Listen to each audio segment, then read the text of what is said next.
কোটি কোটি টাকা লুটপাট করে যদি দেশ থেকে বিদেশে পাচার করেন, আপনার দ্বারা যদি মানুষ ক্ষতিগ্রস্ত হয়, তাহলে এই জমিন আপনার নয়। এ দেশ যেন মুসলমানের ক্ষমতার দেশ হয়। কোন জালেম, কোন দুষ্ট দুরাচার যেন এখানে আমাদেরকে নির্যাতনের শিকার না করে। যে নামাজ পড়ে না, রোজা রাখে না, সে অন্ধকারে আছে, তার কাছে ইসলাম প্রচার করতে হবে। যার ঘরে স্ত্রী পর্দা করে না, তাকে আলোর পথে আনতে হবে। যে সন্তানরা আজকে পথভ্রষ্ট, মদখোর, জুয়ারি, তাদেরকে সেই পথ থেকে ফিরিয়ে আনতে হবে। বেঈমানি ব্যবসা চলছে। ট্রান্সজেন্ডার একটি ছেলে নিজেকে মেয়ে ভাবতেছে, আর সেটা চালু করার জন্য পৃথিবীর বিদেশি কর্মকাণ্ড আমাদের মাঝে চালু করতে চায় যারা। আমরা কোনদিন ট্রান্সজেন্ডার মানে একটা ছেলে মনে মনে নিজকে মনে করছে আমি একটা মেয়ে হয়ে গেছি। নাউজুবিল্লাহ। মেয়ে হলে তার একটা বিবাহের চাহিদা আসবে, মেয়ে হয়ে তখন একটা পুরুষকে স্বামী হিসেবে চাবে। সে নিজেই তো পুরুষ, আরেকজন পুরুষকে চাচ্ছে। এই মতবাদ আমার জমিনে, আমাদের বই লেখার বইগুলোতে ঢুকাই দেওয়া হয়েছে। আমি ব্যক্তিগত বাংলাদেশের 42 পৃষ্ঠা লিখে তার প্রতিবাদ করেছি, যে কারণে আমার গভর্নরের পদও চলে গেছে। আসুন, কোরআনের ক্ষেত্রে কারোর সাথে কোনো আপোষ নাই। এই যে আমাদের আগে কারি সাহেব, তিনি পবিত্র কোরআনের একটা ওয়াসাল এবং ফসল, ওয়াসাল এবং কি ফসল, এটা একটু বলি আপনাদেরকে। আপনাদের কাছে সবাই তো আর সব ধরনের ওয়াজ করে না। ওয়াসাল ফসল হচ্ছে আগের সূরার একটা আয়াত পরের সূরার সাথে মিলাই ফেলা। কথা বল না? আগের একটা সূরার আয়াত, শেষ আয়াতটা পরবর্তী সূরার শুরুটার সাথে কি মিলাই দেওয়া, এই ধরনের ওয়াসাল হয়। কথা বুঝতে, মিল একটা আরেকটার সাথে সংযুক্ত করে পাঠ করা হয়। তো পৃথিবীর মধ্যে মহাগ্রন্থ আর কোরআনের তেলাওয়াত, আল্লাহ নিজেই বলছেন ওয়ারাত্তিলিল কোরআনা তারতিলা। কোরআন তাড়াহুড়া করে পড়বে না, কোরআন পড়ো ধীরে ধীরে যখন কোরআন পড়বেন তখন আপনার সুর তৈরি হবে। জোরে বলেন, কি তৈরি হবে? যদি আমি জোরে পড়ি তাহলে সুর হবে না। যেমন আলহামদুলিল্লাহি রাব্বিল আলামিন, সুর নাই। তারতিল শব্দের অর্থ হচ্ছে ধীরে ধীরে পড়া। তাহলে ধীরে ধীরে আমার সাথে পড়েন তো, আলহামদুলিল্লাহি রাব্বিল আলামিন আর রহমানির রহিম। কোরআন যত ধীরে ধীরে পড়বেন তত সুন্দর সুর বের হবে। আর যত আস্তে আস্তে পড়বেন, যত তাড়াহুড়ো করে পড়বেন, কোরআনে কি আসবে না? তারতিল আসবে না। এটা সুর তৈরি হবে না। এটার মধ্যে যে মাখরাজ, এটার যে সিফাত, এটার ভিতরে যে উচ্চারণের কৌশলগুলো, এগুলো আপনি আদায় করতে পারবেন না। সম্মানিত সুধী, ওয়াশিংটন ডিসিতে সর্বপ্রথম 10 মিনিট করে সময় দেওয়া হয়েছে যে 10 মিনিট করে তারা তাদের ধর্মগ্রন্থ শোনাবে। 10 মিনিটের মধ্যে 100 জন বিচারক, এই যে আমার ভাই বসে আছেন, মাফ করবেন গায়ে হাত দিলাম, আমার ভাইজান এখানে বসে আছেন, আমার পাশে এইভাবে 100 জন খাতা কলম নিয়ে একেবারে শকুনের চক্ষু দিয়া, কথা কল না, কঠিনভাবে তারা সেটা তন্ন করে দেখছেন যে কে কত সুন্দর করে তার ধর্মগ্রন্থ পাঠ করতেছে। এর সুর, এর ব্যঞ্জনা, এর মাত্রা, এটা কতটুকু লম্বা টানতেছে, কতটুকু কম টানতেছে, মাখরাজ ঠিক আছে কিনা, সব ধরনের ভাষা পণ্ডিত বসা। সম্মানিত শুধু 10 মিনিট করে পড়বে। শ্রী ভগবদ গীতার প্রথম সিরিয়াল আসলো, আসার পরে বাস একটুতেই বলে উঠল ওম শান্তি, শেষ। কথা বুঝেন নাই? 3 মিনিটের বেশি পড়তে পারে নাই। মহাগ্রন্থ আল কোরআন, যদিও তার সিরিয়াল পড়ে, কিন্তু এর আগে তৌরাত বলেন, জবুর বলেন, আর যে নামেই বলেন, ওল্ড টেস্টামেন্ট বলেন আর নিউ টেস্টামেন্ট বলেন, যতগুলো ধর্মগ্রন্থ, কেউ 4 থেকে 5 মিনিটের বেশি পড়তে পারে নাই। শেষ পর্যন্ত তাড়াতাড়ি সিরিয়াল চলে আসলো কার? কোরআনের। বড্ড করে বলেন সুবহানাল্লাহ। কোরআনকে চেয়েছিল যে এই ওদের পাঠ শুনতে শুনতে টাইম পাস হয়ে যাবে, মানুষের বিরক্তি এসে যাবে, একসাথে মানুষ বলবে না শুনতে চাই না, বাদ দাও, যা হয়েছে এর মধ্যে পুরস্কার দিয়ে দাও, কি আছে না? সম্মানিত শুধু শেষ পর্যন্ত আল্লাহ পাক রব্বুল আলামিনের কুদরতি কারবার, সেখানে আল্লাহ স্বয়ং তার কুদরতি খেলা দেখাচ্ছেন। 3 থেকে 4 মিনিটের বেশি কেউ তার ধর্মগ্রন্থ পাঠ করে শেষ করতে পারলো না। কথা বুঝতে পারছেন? ঠিক কোরআনের আল কোরআনের সিরিয়াল যখন আসলো, তখন ওই দক্ষিণ পার্শ্ব থেকে এই পৃথিবীর সমস্ত মুসলমানের কলিজার স্পন্দন, মিশরের বংশোদ্ভূত কারি আব্দুস সামাদ আল বাসেদ, আব্দুস সামাদ বাসেদ, কারি বাসেদ সাহেব, আব্দুল বাসেদ আস সামাদ বা আব্দুস সামাদ আল বাসেদ, তিনি আস্তে আস্তে মঞ্চে উঠলেন। মঞ্চে উঠার পরে তিনি কোরআনের তেলাওয়াত শুরু করলেন।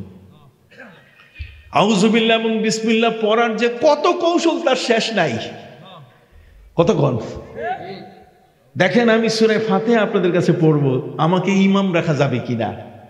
আমি পড়বো, আমি এখানে আলেম ওলামা অনেক আছে, আমি জেনেছি অসংখ্য আলেম এখানে বসে আছেন, সামনে পেছনে ডানে বামে। আমি যদি তেলাওয়াত করি সূরা ফাতিহার তেলাওয়াত মাগরিবের নামাজে, আলহামদুলিল্লাহু রাব্বুল আলামিন আর রহমানুর রহিম মালিকা ইয়াউমিদ্দিন মালিকা ইয়াউমিদ্দিন হাইয়াকা না'বুদু ওয়া হাইয়াকা নাস্তাইন। আমার মুসল্লি বলবে, এই আবার কোন দেশে ইমাম আনলেন? কতক্ষণ না, তাড়াতাড়ি বাদ দেন। কোরআনের তেলাওয়াতটাও হলো বিশাল একটা পৃথিবীর মুসলমানের সংস্কৃতি। এটা এমন একটা সংস্কৃতি যে কোরআনের তেলাওয়াত শুনেই পৃথিবীর অমুসলিম কালেমা পড়েছে। ডক্টর শিবশক্তি তিনি হলেন এমন, যিনি গয়া কাশী বৃন্দাবনে যেতেন। গয়া কাশী বৃন্দাবনে যাওয়া মানুষটা, যিনি হিন্দু ধর্মের মধ্যে সবচেয়ে বড় ডক্টরেট করেছেন গীতার উপরে, রামায়ণের উপরে, রামায়ণ এবং গীতার উপরে ডক্টরেট করা মানুষটা, যিনি সবসময় গয়া কাশী বৃন্দাবনে যেতেন, সেই মানুষটার ইচ্ছা হলো আমি একটা বিশ্বটা সফর করব, বিশ্বটা ভ্রমণ করব। বিশ্ব ভ্রমণ করেছেন তিনি, আমেরিকা গিয়েছেন, ইংল্যান্ড গিয়েছেন, জাপান জার্মান গিয়েছেন, কানাডা গিয়েছেন। পাশাপাশি তিনি চলে আসলেন মিশরে। কোথায়? সবাই বলেন কোথায়? মিশরে আসার পরে তিনি ইমাম সাহেবের কেরাত শুনলেন। ইমাম সাহেবের কেরাত শুনে তিনি এখানে পেলেন আলহামদুলিল্লাহি রাব্বিল আলামিন। তিনি কুয়েতে গেলেন, সেখানেও দেখলেন আলহামদুলিল্লাহি রাব্বিল আলামিন। তিনি এবার ইন্দোনেশিয়া গেলেন, মালয়েশিয়া গেলেন, সেখানে যাওয়ার পরেও তিনি দেখতে পেলেন আলহামদুলিল্লাহি রাব্বিল। পবিত্র কোরআনের তেলাওয়াতের মধ্যে এই পৃথিবীর সূর্যের উদয়াচল থেকে অস্তাচল পর্যন্ত সারা পৃথিবীতে যেখানে যত মুসলমান নামাজ পড়েন, সবাই একইভাবে উচ্চারণ করছেন। আমার সাথে পড়ুন, আলহামদুলিল্লাহি রাব্বিল আলামিন। ডক্টর শিবশক্তি তিনি বলছেন, আমি নিজে কানে তার বক্তব্য শুনেছি, আমি নিজেই তার বক্তব্যের মজলিসে উপস্থিত ছিলাম। উনি তার বক্তব্যে বলছেন যে আমি Canadian Bible, American Bible, Australian Bible একসাথে করে দেখতেছি, একটা আরেকটার সাথে মিল নাই। অথচ মুসলমানের কোরআন পৃথিবীর এক প্রান্ত থেকে আরেক প্রান্তে এর তেলাওয়াতে কি আছে? মিল আছে। সুবহানাল্লাহ বলেন। এর তেলাওয়াতে কি মিল আছে? আমি কিন্তু আজকে বলছি, কিতাবুন আনজালনাহু ইলাইকা লিতুখরিজান নাসা মিনাজ যুলুমাতি ইলান নূর। আল্লাহ বলেন, এমন একখানা কিতাব নাযিল করেছি যে কিতাবখানা মানুষগুলোকে অন্ধকার থেকে আলোর পথ দেখাবে। অতএব এরকম ডক্টর শিবশক্তি যারা আছে পৃথিবীতে, তারা যদি অন্ধকার থেকে আলোর পথে চলে আসে, কি লাভ না ক্ষতি? আবার বলেন, লাভ না ক্ষতি? এই লাভটা সবার জন্য, শুধু ডক্টর শিবশক্তির জন্য নয়, বরং আমার দেশের প্রধান বিচারপতি তার জীবনে যদি অন্যায় কোনো বিচার করে থাকেন, অপরাধীকে শাস্তি না দিয়ে যদি তিনি পুনর্বাসন করেন, সেই অপরাধীকে তিনি যদি তার অভয়ারণ্য সৃষ্টি করে দেন যে নির্বিঘ্নে চলা যাবে, একটা দুষ্ট দুরাচার মানুষকে যদি সে সায় দেয়, তার বিচারে যদি তিনি তাকে সঠিকভাবে বিচার না করেন, কতক্ষণ না। সম্মানিত সুধী, তাহলে মহাগ্রন্থ আল কোরআনের এই আয়াতের মাধ্যমে তার কোনো লাভ হলো না, বরং সেই প্রধান বিচারপতি যদি ন্যায় বিচার তিনি করেন, তাহলে সেই ন্যায় বিচারের মাধ্যমে একটা জাতি সুন্দর বিচার পেতে পারে কিনা? আবার বলেন, সুন্দর বিচার করতে পারে কিনা? হেদায়েতের পথ খুলে যাবে। আমি সে প্রসঙ্গে পরে আসতেছি। ডক্টর শিব শক্তির মতো এমন একজন মানুষ, তিনি বললেন যে আমি পৃথিবীতে মিশরে গেলাম, কুয়েত, কাতার গেলাম, আমি ইন্দোনেশিয়া গেলাম, সব জায়গায় একই উচ্চারণ, শুধু বানানের কিছু পার্থক্য। বাংলাদেশের মানুষ বানান করে আলহামদুলিল্লাহি রাব্বিল আলামিনের হামজা লাম জবর আল, হামিম জবর হাম, দাল পেশ দো আলহামদু, লাম লাম জির লিল, লাম খারা জবর লা, হাজির হি লিল্লাহি, আলহামদুলিল্লাহি রাব্বিল আলামিন। আপনি যদি আরব বেল্টে যান, অ্যারাবিয়ান আরব বেল্টে যান, তাহলে সেখানে আপনি দেখতে পাবেন, শুনতে পাবেন, আমরা যেটাকে জবর বলছি সেটাকে তারা নসব ফাতা বলছে, আমরা যেটাকে জের বলছি সেটাকে তারা কাসরা জার বলতেছে, আমরা যেটাকে পেশ বলি সেটাকে তারা জুম্মা বলতেছে, রাফা বলতেছে। কথা বল না, তাদের বানান। উনি বলছেন যে বানান যাই হোক, আমি যখন ইন্দোনেশিয়া গেলাম, ইন্দোনেশিয়া যাওয়ার পরে তারা তাদের বাচ্চাদেরকে পড়াচ্ছে আলহামদুলিল্লাহি রাব্বিল আলামিন, উস্তাদরা বানান করলো কিভাবে। উনি যে বক্তব্য দিয়েছেন সেটা আমি ধারণ করেছি। উনি বলেছেন সেখানে বানান করছে উস্তাদ, ছাত্রকে শিখাচ্ছে। কি শেখাচ্ছে? আলিফ লাম মাতি দিয়ে তাসআল, হা মিম মাতি দিয়ে তাজহাম, দাল দাপান্দো আলহামদু, লাম বাওয়ালিল, লাম সাবদো, হা বাওয়াহি লিল্লাহি, আলহামদুলিল্লাহি রাব্বিল আলামিন। বড় করে কোন সুবহানাল্লাহ। উনি বলছেন বানানের ভাষা যেটাই হোক না কেন, কিন্তু কোরআনের ফাইনাল উচ্চারণ কি? এক। এটা শোনার পরে আমার মনটা কোরআনের প্রতি আকৃষ্ট হয়ে গেল। আমি দেখলাম এই ইসলামই তো হক, এই জন্য তিনি নিজের নাম ধারণ করেন ইসলামুল হক, ইসলামেই সত্য। তাহলে কোরআনের তেলাওয়াত, কোরআনের সংস্কৃতি, ওয়ারাত্তিলিল কোরআনা তারতিলা, এই কোরআনের তেলাওয়াত শুনেই তো একজন ডক্টর তিনি কি হলেন? কালেমা পড়ে মুসলমান হলেন।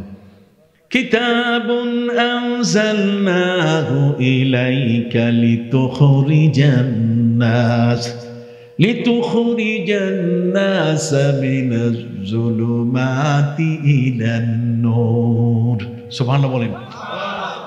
এই কিতাবখানা এমন, এই কিতাবখানা পড়বে যে এর পাঠক, এই কিতাবখানা এমন, এর তেলাওয়াতকারী যে যেভাবেই হোক না কেন, এই জন্য কোরআনের তেলাওয়াত কখনো লুকোচুরি ভাবে হবে না, কোরআনের তেলাওয়াত হবে বজ্র কণ্ঠে।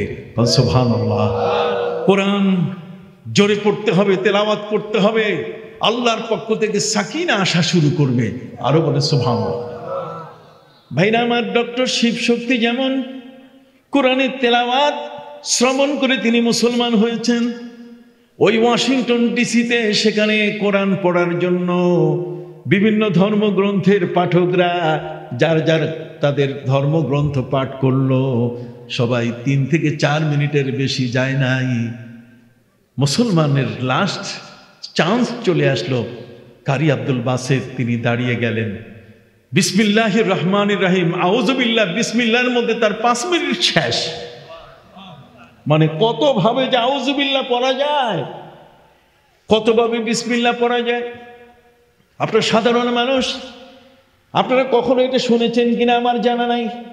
ভাইরা আমার, আমাদের প্রিয় নবী সাল্লাল্লাহু আলাইহি ওয়াসাল্লাম তিনি ইরশাদ করেছেন, উনজিলাল কুরআনু আলা 7 আহরুফ, আমি 7 রঙে 7 ভাবে আমি কোরআন নাজিল করেছি।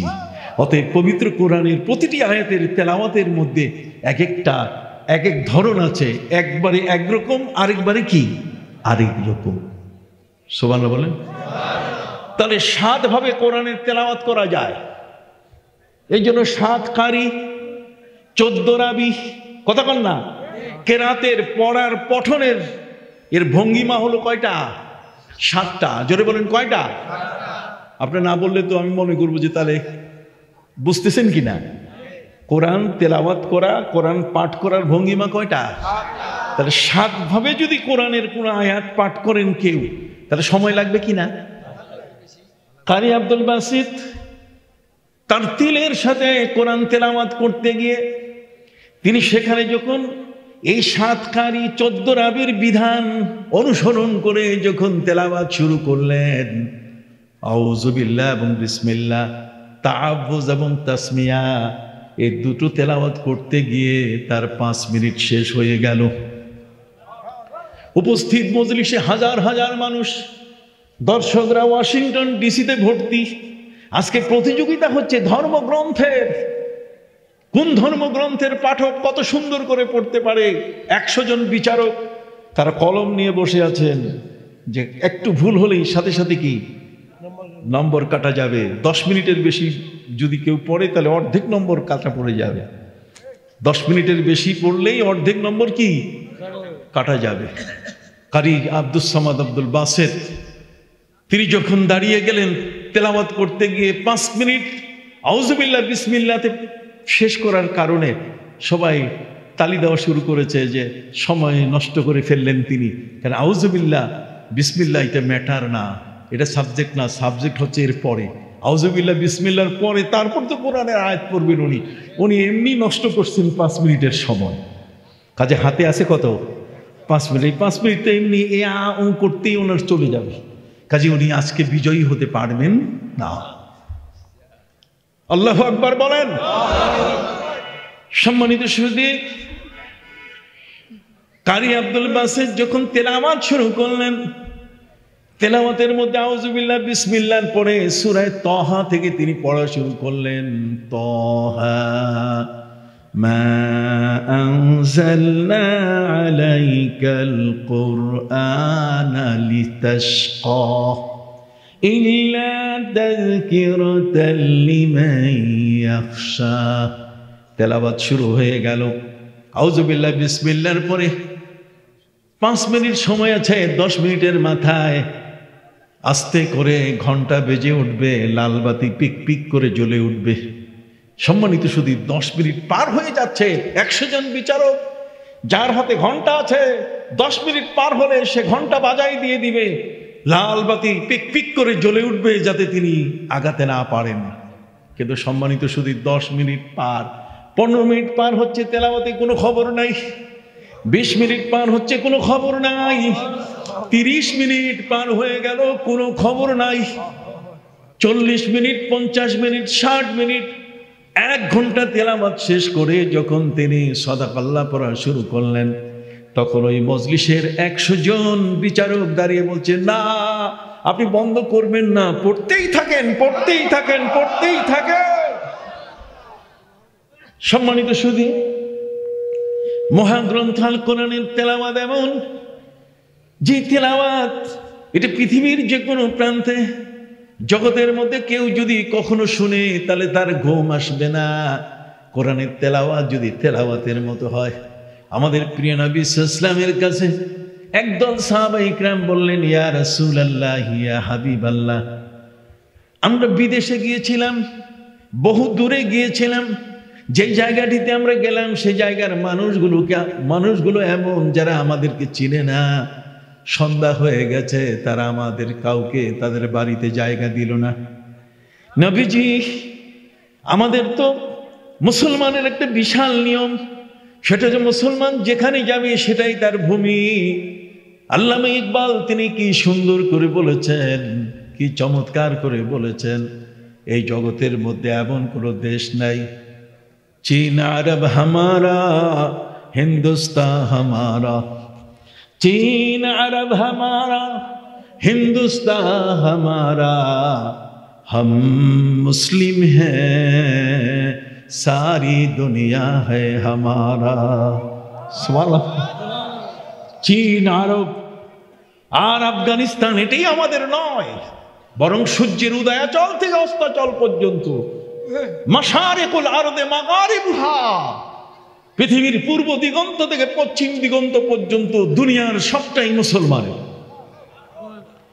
এই জন্যই পবিত্র কোরআন মজিদে আল্লাহ পাক রব্বুল আলামিন তিনি বলেছেন, وَلَقَدْ كَتَبْنَا فِي الزَّبُورِ مِنْ بَعْدِ الذِّكْرِ أَنَّ الْأَرْضَ يَرِثُهَا عِبَادِيَ الصَّالِحُونَ। আপনি যদি নেককার হন, আপনি যদি হালালখোর হন, কথা কন না, আপনি যদি সত্যিকার অর্থে আপনার দায়িত্ব সঠিকভাবে পালন করেন, আপনার অর্থ উপার্জন যদি হালাল হয়, আপনার জীবনের ব্যবসা বাণিজ্য যদি হালাল হয়, আপনি যদি আপনার জীবনের সততা সত্যবাদিতা, আপনি আপনার জগতের মধ্যে বসবাস করতে গিয়ে কোনোদিন কাউকে ঠকান নাই, প্রতারণা করেন নাই, ধোঁকা দেন নাই, কথা কন না, আপনি নেককার, এই পৃথিবী আপনার জন্য। আর যদি আপনি লুটেরা হন, কোটি কোটি টাকা লুটপাট করে যদি দেশ থেকে বিদেশে পাচার করেন, আপনার দ্বারা যদি মানুষ ক্ষতিগ্রস্ত হয়, তাহলে এই জমিন আপনার নয়, এই পৃথিবী আপনাকে ঠাঁই দিবে না। জোরে বলেন, পৃথিবী ঠাঁই দিবে? আবার বলেন, ঠাঁই দিবে? কষ্ট হচ্ছে বাবা? অল্প কয়েকটা কথা বলে শেষ করব। কথা বুঝতে পারছেন যে আপনার এই মহাগ্রন্থ আল কোরআন, আজকের যেটা সূরা ইব্রাহিম থেকে আমি তেলাওয়াত করেছি, লিতুখরিজান নাসা, কোরআন আমার কাছে, আর কোরআন যদি আমাকে আলোর পথ না দেখায়, কোরআনের থেকে যদি আমি আলোর পথ খুঁজে না পাই, তাহলে আর কারো কাছে আলোর পথ খুঁজে পাওয়া যাবে না। ওই মোদি আমাকে আলো দিবে না, কথা বল না, ওই বাইডেন আমাকে আলো দিবে না, ওই ট্রাম্প আমাকে আলো দিবে না, কথা কন না। এই পৃথিবীর পুতিন থেকে সারা দুনিয়ার কেউ আপনাকে কখনো আলো দেখাতে পারবে? আলো দেখাতে গেলে একমাত্র প্রয়োজন কি? কোরআন। এই জন্য কোরআনের স্যাটেলাইট, কোরআনের যে আলোর বিষয়টা, এটি আমি আপনাদের কাছে তুলে ধরছি। এই কোরআন আজকে আপনার হাতে, আপনার চেয়ে ভালো মানুষ জগতে নাই, কোরআন আজকে আপনার হাতে। এই জন্য সুলতান সুলাইমান, তুরস্কের সুলতান সুলাইমান, যখন তিনি বিচারের আসনে বসতেন, বিচারের আসনে বসে তিনি দুটো জিনিস পাঠ করতেন। কয়টা? আবার বলেন। দুটো জিনিস তিনি পাঠ করতেন। বিচারের আসনে বসে ডান দিকে লেখা, ইন্নাল্লাহা ইয়া'মুরু বিল আদলি ওয়াল ইহসান, আল্লাহ ইনসাফ করতে বলছেন, ন্যায় ভিত্তিক বিচার করতে বলছেন, মানুষের প্রতি দয়া করতে বলছেন, কথা বল না, মানুষের প্রতি কি দয়া। এই দয়ার অর্থ কি? না না না, দয়ার অর্থ কি আমি এক মিনিটে আপনাদেরকে একটু বুঝাবার চেষ্টা করি, আপনি বুঝতে পারবেন। এই কোরআন যে মানুষের পথ দেখায়, এটা যে আলোকবর্তিকা, এটার দ্বারা যে আপনি অন্ধকার থেকে মুক্তি লাভ করবেন। সুলতান সুলাইমান তিনি বসে আয়াত তেলাওয়াত করতেন যে আল্লাহ নির্দেশ দিয়েছেন ইনসাফ করতে এবং ইহসান করতে। কি? ইনসাফ এবং কি? ইহসান। ইনসাফ শব্দের অর্থ হচ্ছে ন্যায় বিচার। বলুন, ইনসাফ শব্দের অর্থ কি? ন্যায় বিচার। আর ইহসান শব্দের অর্থ হচ্ছে দয়া। ন্যায় বিচার, দয়া। আপনি কি দয়া করবেন? তার মানে এখানে দুটো কোট আল্লাহ তাআলা আমাদেরকে দিয়েছেন। ইয়া'মুরু বিল আদলি ওয়াল ইহসান, আদল মানে ইনসাফ, ন্যায় বিচার, এর দ্বারা হলো জজ কোর্ট। আর ইহসান শব্দের অর্থ হলো সুপ্রিম কোর্ট। কথা বল না, এটা হলো জজ কোর্ট, আর এটা কি? Supreme court. জজ কোর্টে কি হয়? জজ কোর্টে ফাঁসির আদেশ হয়, কথা বলেন। জজ কোর্টে যাবজ্জীবন হয়, সুপ্রিম কোর্টে রিভিউ হয়, এটাকে পর্যালোচনা করা হয়। পবিত্র কোরআন মজিদে আপনি যদি দেখেন, হযরত নবী দাউদ আলাইহিস সালামের কাছে বিচার আসলো, একজনের ছাগল আরেকজনের ফসল খেয়ে ফেলেছে, অতএব ফসলের মালিক ছাগলের বিরুদ্ধে নালিশ করেছেন হযরত নবী দাউদ আলাইহিস সালামের কাছে। মানুষ যেমন জেলে যায়, মানুষকে যেমন অপরাধের কারণে জেলে দেওয়া হয়, ঠিক অনুরূপভাবে আমাদের দেশে নিয়ম ছিল, এখনো আছে কিনা জানি না, যে ছাগল যদি কারো ফসল খায়, হাট যদি কারো ধান নষ্ট করে, তাহলে তাকেও জেলে দেওয়া হয়, খোঁয়ারে দেওয়া হয়। কি বলি ঠিক না? পয়সা দিয়ে তাকে বের করে আনতে হয়। ইসলামে এটা জায়েজ আছে? এটা না জায়েজ না, এটা কি আছে? জায়েজ। হযরত নবী দাউদ আলাইহিস সালামের কাছে আল্লাহ পাক রব্বুল আলামিনের জবুর শরীফ নাজিল করেছেন। সেই নবী দাউদ আলাইহিস সালামের কাছে বিচার আসলো। ফসলের মালিক বিচার প্রার্থনা করলো যে ছাগলের মালিকের ছাগল আমার ফসল নষ্ট করেছে। উনি বিচার করে দিলেন যে যাও এই ফসলের দাম বাজারে গিয়ে দেখো কত, আর ছাগলের দাম কত। বাজারে উঠানো হলো, ছাগলকে উঠানো হলো, আর ফসলের দাম যাচাই করা হলো। দেখা গেল ছাগলের দাম আর ফসলের দাম সমান। নবী দাউদ আলাইহিস সালাম তিনি বিচার করে দিলেন যে ফসলের মালিক পুরো ছাগল পাইয়া যাবে। এখন ছাগলের মালিক তার ঘরে ছোট ছোট নাতি, এই ছাগি এটা দুধ খাইয়া বাঁচে, পুরো ছাগল চলে গেছে। এই জন্য রাস্তায় বসে বসে কাঁদতেছে যে এমন বিচার উনি করলেন যে আমার নাতির রেজেক, আমার নাতিরা যে এই ছাগলের থেকে দুধ পান করত সেটা তাদের গেল, শেষ হয়ে গেল। ওই পথ দিয়ে হযরতে নবী সুলাইমান আলাইহিস সালাম যাচ্ছিলেন। নবী সুলাইমান আলাইহিস সালাম দেখে জিজ্ঞেস করলেন, তোমার দুঃখ কি বলো, তোমার কষ্টটা কোথায়? আমাদের দেশে কোনো মানুষ যদি বিপদে পড়ে রাস্তায় ওর পাশেও যায় না, কথা কন। কিন্তু ইসলামের সেই নীতি না, তার কাছে যেতে হবে। নবী সুলাইমান আলাইহিস সালাম তিনি পাশ দিয়ে গিয়ে দেখছিলেন যে সে লোকটা কাঁদতেছে। জিজ্ঞেস করলেন কি হয়েছে? কয় আপনার বাপে এমন বিচার করছে আমার আম সালা দুইটাই গেছে। কথা বলেন না, আপনার বাবা এমন বিচার করেছেন যে আমার আম সালা কি দুইটাই গেছে। তার মানে আমার ছাগলটা অমুকের ফসল খেয়েছে, আপনার বাপের কাছে বিচার আসছে, সেই বিচারে আমার ছাগলটা বাজারে উঠানো হয়েছে, আর ফসলের ক্ষতিটাকে যাচাই করে দুইটার মূল্য সমান ছাগল দিয়ে দিছে। এবং ওই ছাগি ওই বকরির যে দুধ এটা খাইয়া আমার নাতিরা এরা বাঁচত, কিন্তু এটা তো গেল সব। তখন উনি বললেন কাইন্দ না, আমি আমার বাবাকে একটু জিজ্ঞেস করি বিচার সংক্রান্ত বিষয়ে। ভাইরা আমার, বাবা বিচার করেছেন, সেখানে ছেলের আবার কি? আমাদের দেমাগ এটা, আমরা যারা বর্তমান বাবা আছি সেটা হলো যে বাবা বিচার করলে আবার ছেলেকে। কিন্তু না, ইসলাম বোঝে তা নয়, বরং আপনি সাধারণ একজন ব্যক্তি হতে পারেন, কিন্তু আপনার ছেলে তো ব্যারিস্টার হতে পারে, তার কাছে তো আপনার চেয়েও ভালো কোনো ফর্মুলা থাকতে পারে, পারে কিনা? আরো যারা বলেন পারে কিনা? এই দেখেন, আপনাকে ইসলাম রিল্যাক্স মুড করে দিল। রিল্যাক্স মুড মানে আপনাকে স্বাভাবিক করে দিল, যাতে করে ছেলের কোনো কথা আপনি যেন তাকে ছোট না করেন। এই জন্য নবী করিম সাল্লাল্লাহু আলাইহি ওয়াসাল্লাম বলছেন আকরিমু আওলাদাকুম, আকরিমু আওলাদাকুম, তোমরা তোমাদের সন্তানদেরকেও সম্মান করবে। খবরদার বন্ধুদের সামনে জুতা পিটা করো না, ওরও তো একটা সম্মান আছে তার বন্ধুদের মাঝে। আর আমরা বাপ হইয়া বেটা লাগাই দিল ঠাস ঠুস। না, ইসলাম পরিভাষা শিখাই দিয়েছে। হযরত নবী সুলাইমান আলাইহিস সালামের যেমন, ঠিক অনুরূপ ভাবে পৃথিবীর মধ্যে হযরত লুকমান আলাইহিস সালাম তার ছেলেকে কোনোদিন বেটা বলে ডাকেন নাই, বরং তিনি তার সন্তানকে ডেকেছেন ইয়া বুনাইয়া, ইয়া বুনাইয়া, হে আমার প্রিয় বৎস। বাবার কণ্ঠের আওয়াজ, বাবার ভাষা সন্তানের বেলায় যত সুন্দর হবে, ওই সন্তান তার জীবনটাকে তত চমৎকার করে পরিপাটি করে তুলবে। সুবহানাল্লাহ। হযরতে নবী সুলাইমান আলাইহিস সালাম বাবার কাছে গিয়ে বললেন, বাবা হযরতে দাউদ আলাইহিস সালাম, আব্বা কিছুক্ষণ আপনি আগে বিচার করেছিলেন, সেই বিচারে ছাগলের মালিক রাস্তার পাশে গালে হাত দিয়ে কাঁদতেছে, আমাকে বলল আমও গেছে সালাও গেছে আপনার বিচারে।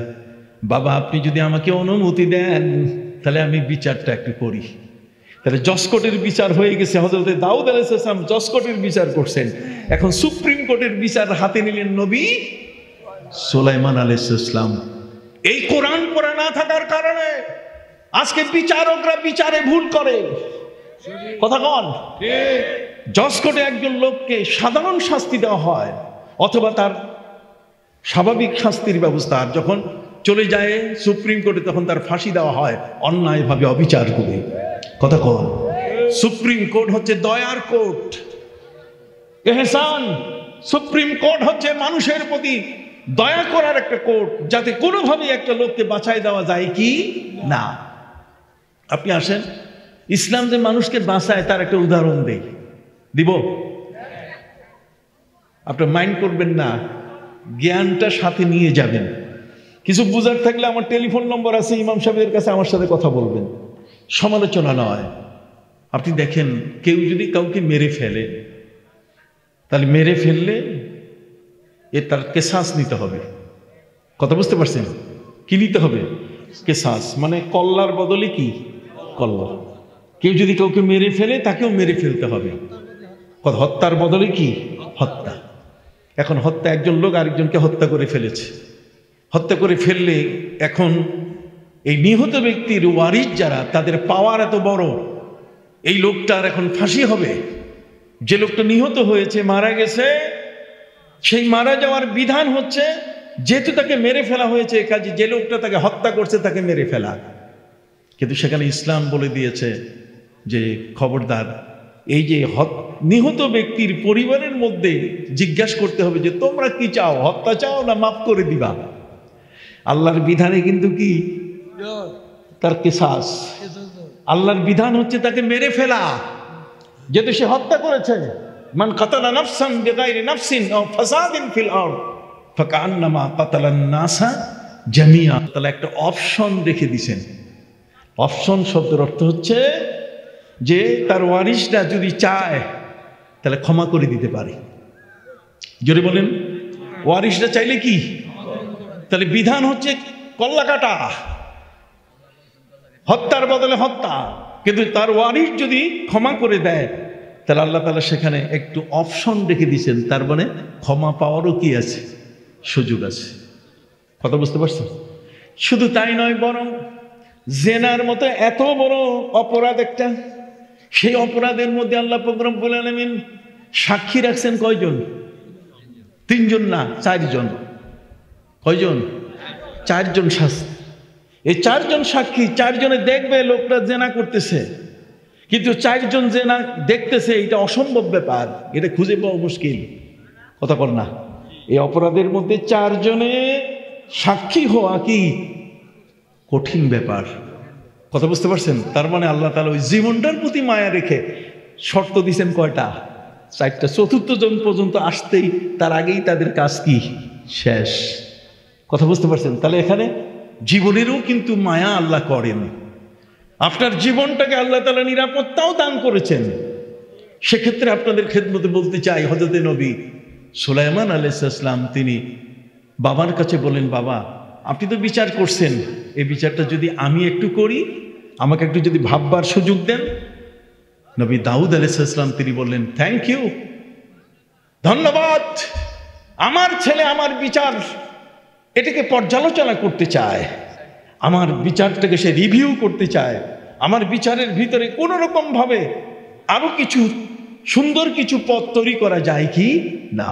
তিনি অনুমতি দিলেন, বাবা তুমি পারলে দেখো, ভাবো। হযরত নবী সুলাইমান আলাইহিস সালাম তিনি আদালতে বসে গেলেন। আদালতে বসে তিনি ছাগলের মালিককেও ডাকলেন আর ফসলের মালিককে ডাকলেন। তিনি ফসলের মালিককে ডেকে বলেন, রে ফসলের মালিক, যে ফসলটা এই ছাগলটা খাইছে, তুমি কি তোমার বেড়া দিছো, ঘেরা দিছো, ফসলে কি ঘেরা দিছো? ছাগলের মালিক বলতেছে, আলহামদুলিল্লাহ, ছাগল এখন আমি পাইয়া যাব, কারণ সে তো ঘেরা দেয় নাই। কি দেয় নাই? ঘেরা দেয়নি। যখন ঘেরা দেয় নাই তখন আমি কি ছাগল আমি পেয়ে যাব। সে আলহামদুলিল্লাহ বলে আছে। সম্মানিত সুধী, ওদিকে ফসলের মালিক তার মনটা খারাপ হয়ে গেল যে আমি দুয়ায় পাইছিলাম, বকরিও পাইছিলাম, দুধও পাইছিলাম, এখন দেখি ছাগল যায়। নবী সুলাইমান আলাইহিস সালাম এবার জিজ্ঞেস করলেন ছাগলের মালিককে যে তোমার ছাগলটা তুমি ছেড়ে দিয়েছো, এটা খোলা ছিল কোন সময়? কয় সন্ধ্যার পরে। হযরত নবী সুলাইমান আলাইহিস সালাম তাকে বললেন যে তুমি সন্ধ্যার পরে ছাগলের গলায় রশি লাগাও নেই কেন? অতএব বিচার হবে। এখন ফসলের মালিক বলছে যে আলহামদুলিল্লাহ, তাহলে গোটা ছাগলটা যাবে না। সুবহানাল্লাহ বলেন। দাউদ আলাইহিস সালামের বিচার পদ্ধতি ছিল বাজারে ছাগলের দাম আর ফসলের মূল্যায়ন। কে কোন? আর হযরত নবী সুলাইমান আলাইহিস সালাম ব্যারিস্টার হিসেবে তিনি ফসলের মালিক এবং ছাগলের মালিক দুইজনকে দুইভাবে এমন প্রশ্ন করছেন, জেরা করছেন। এই জেরাতে দুইজনই এখন বিপদে পড়ে গেছে। ফসলের মালিকও বিপদে পড়ে গেছে যে আমি তো ফসলের ক্ষেতটা ঘিরি নাই, ঘেরা দেই নাই। আর ছাগলের মালিক বলছে আমি তো সন্ধ্যার পরে ওর গলায় রশি দেই নাই, রশি লাগাই নাই। কি বিচারটা এখন কি? এহসান। এহসান শব্দের অর্থ হচ্ছে আপনাদের এই কান্দিপাড়া, এখান থেকে যদি আপনি ওই মাওয়া যেখানে হাইওয়ে এক্সপ্রেসওয়েতে যদি আপনি এখানে যান, তাহলে এখানে আপনার সিএনজি ভাড়া 200 টাকা নিতে পারে। কত? 200 টাকা। 200 টাকায় গেলেন, যাওয়ার পরে আপনি 50 টাকা বেশি দিলেন। 200 টাকা হচ্ছে ইনসাফ, সবাই নেয়, সবাই এটা দেয়, আর আপনি খুশি হয়ে আরো কি দিলেন? 50 টাকা দিলেন। এই খুশি হয়ে 50 টাকা দেওয়ার নাম হলো কি? এহসান। এই জন্য আল্লাহ তাআলা বলছেন ইন্নাল্লাহা ইয়ামুরু বিল আদলি ওয়াল এহসান। আদল মানে ইনসাফ, আর এহসান মানে কি? দয়া। দয়া হলো 50 টাকা বেশি দেওয়া। দয়া মানে হযরত নবী সুলাইমান আলাইহিস সালাম বিচার করে এমনভাবে স্থির করলেন যে দেখো, ফসলওয়ালাকে বললেন যে তুমি পুরা ছাগলটা পাবা না। কলিজা শুকাই গেছিল আগে, এখন পানি আসছে, যে এখন কি বিচারটা তিনি করেন। ছাগলের মালিক বলছে তাহলে আমার নাতিদের ভাগ্য নষ্ট হইল না, আম সালা দুইটাই গেল না। দেখি তিনি কি বিচার করেন। তিনি বলছেন যে ঠিক আছে, ছাগলটা ফসলের মালিকের কাছে থাকবে ততদিন যতদিন ফসলটা তার আগের মতো হবে না। ফসল আগের মতো হয়ে গেলে ছাগলের মালিক তার ছাগল পেয়ে যাবে। ছাগলের মালিক বলছে আলহামদুলিল্লাহ, কষ্ট করে দুধ পানি খাওয়াইয়া আমি আমার নাতিদেরকে একটু বড় করব, একটু তাদেরকে সামাল দিব, কিন্তু ওই পর্যন্ত ক্ষেত খুব তাড়াতাড়ি আগের মতো হয়ে যাবে। সুবহানাল্লাহ বলুন। আমাদের দেশে হয় কি? আমাদের দেশে জজ কোর্টের যে বিচারটা হয়, এখানে কিছুটা মাফের সুযোগ থাকে, কিন্তু সুপ্রিম কোর্টে গিয়া একেবারে গলা কাটা, একেবারে এমনভাবে রায় দেওয়া হয় যে একটা নির্দোষ মানুষ তার যাবজ্জীবন হয়ে গেছে, কতক্ষণ না, তাকে ক্ষমা করা হয় না।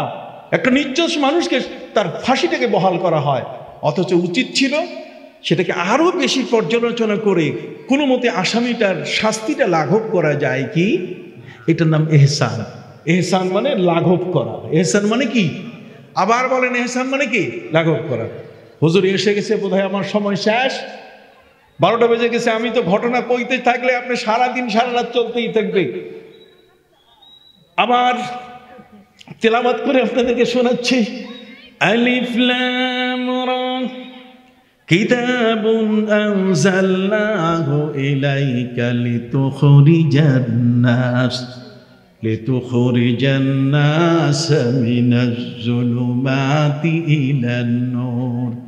এই মহাগ্রন্থ আল কোরআন যা আমি নাজিল করেছি হে নবী আপনার প্রতি, যাতে করে মানুষ অন্ধকার থেকে আলোর পথ দেখে। শিব শক্তি এই সময়ে এসেও আলোর পথ পেয়েছে। কি বলেন, ঠিক না? সেই কোরআন এখনো অ্যাকশন আছে কিনা? জোরে বলেন, কোরআনের বাস্তবতা আছে কিনা? তাহলে সেই কোরআনকে আমরা ফেলে রেখেছি কেন?